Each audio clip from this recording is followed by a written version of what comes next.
Alright, Rob here with another RubberToe Assembly video on the 10x8 Lifetime Outdoor Shed, model number 60005. Alright, great picture of it there. The first thing you do is take it off the pallet. This is how they send it to you. Use the cardboard to lay down on the ground to build your parts, as you see all there, staged right out of the box in a nice neat fashion. And here's a shot of the slab where it's going to be built on, 10x8 exactly.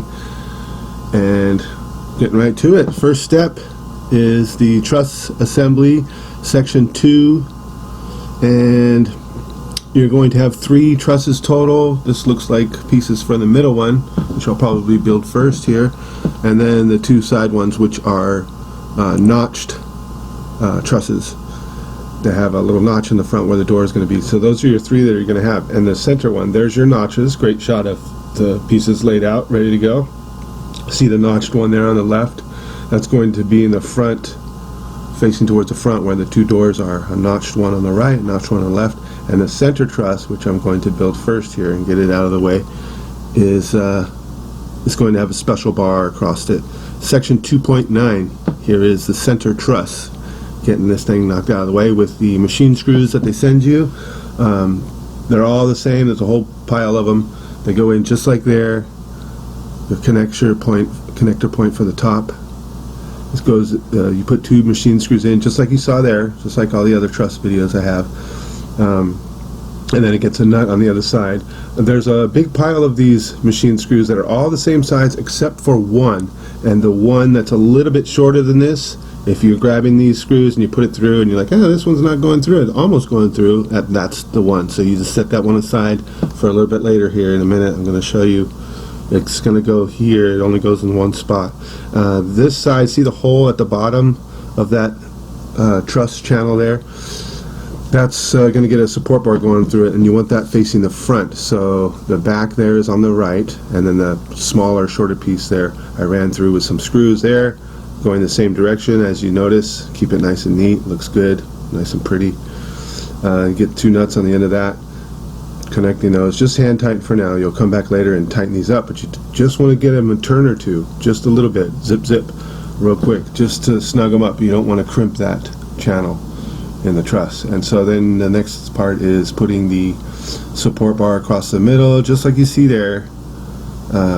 It's going to get a rod, one of those rods, right down the middle, down the center. That's going to help hold it. But I'm putting these 2 small screws on the end here, on the back end of it, and they go from the inside pointing outward. See there how the nut I screwed on there is pointing outward? That's how you want to put them. So you grab a second one for the other side, put it inside the channel, coming up around from the inside, that small little screw, and pop it right through the hole there so it's poking through, and then just put on a nut on the end of it. So their cap nuts are facing outside, because you're going to run your roof panels in that channel later on down the line. You want it to be clear. And then there's the center pin I was telling you about, the rod. Run it through just like that. One of these cap nuts on both sides, the top and the bottom. I think I pre-ran the top ones already, so I could just do what you just saw there. Run that rod through there. It helps a little bit hold that thing in place also. And here is your centerpiece for this center truss here. It gets the same long screw on this point right here. That small piece in my left hand is the vertical truss brace, small short piece right there, and it's going to work in cohesion with the horizontal truss brace that's going to come across on the top of that part right there.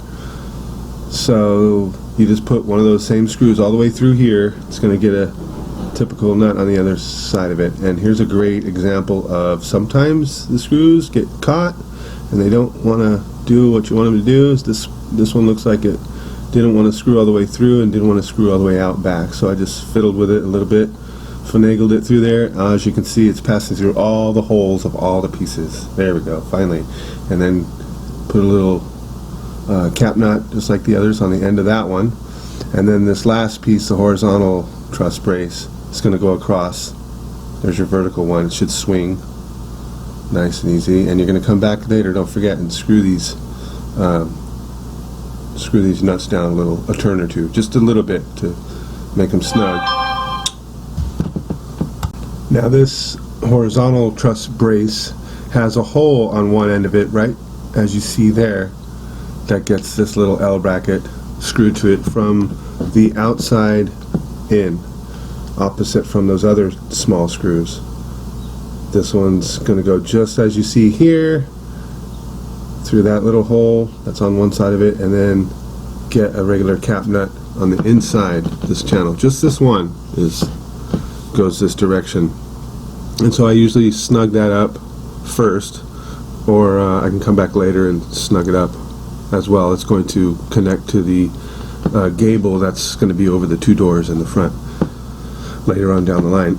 Anyway, the second to the last, yeah, it's one of the longer machine screws, just like all the others. You run that through there, just as you see, through all four holes in the truss pieces, and then right out the other side. And this particular one gets one of the two silver nuts shown here. Yeah, zoom in a little there. On that one you can see it's all silver. There's two that are different from all the other little black cap nuts that go on the end here. One of them's going to go right here, and it's pretty tight up against the edge there, but you can get that little nut on there. It's a little trick to it, but yeah, you just get it started, a couple of spins, and you'll come back later and snug that one up like all the others. And then here's where the last machine screw that's a little bit shorter than all the others, that's not the last one here, but you can see there, take the shorter one. There's only one in a bunch of them that's shorter, and this is where it goes, and you run it through the truss channels just as you see there, 1, 2, and then 3, 4, through the horizontal truss and the vertical truss pieces, and then you put another the remaining silver nut that looks different from the others. That's the last one. There's two left. You just put the first of the two on, and then this is the second one that goes right here. It gives you a little bit, you're going to have to crimp it down a little bit more on that one before it gets to the metal, but no further than that. Definitely don't want these channels crimped in anyway. So this is the center truss. It's almost complete. You're going to have to tighten up all these a little bit, just a turn or two. But other than that, this bar goes across the middle, right in that one hole that was made just for it, and that bar is called the support tube, and it's going to be kind of centered in the middle there. The center truss is going to be centered right in the middle of that support tube. It's going to go from the other two trusses from one to the other, and that's going to hang from that support tube. Alright, setting this center truss aside, just need to tighten all the little nuts and screws on that. Not super tight, just a turn or two.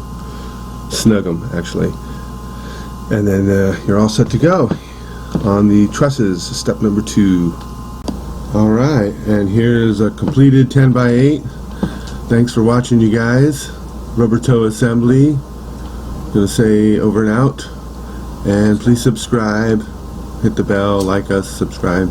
We got other videos, great deburring, all kinds of stuff. Alright, thanks for tuning in. RubberToe over and out.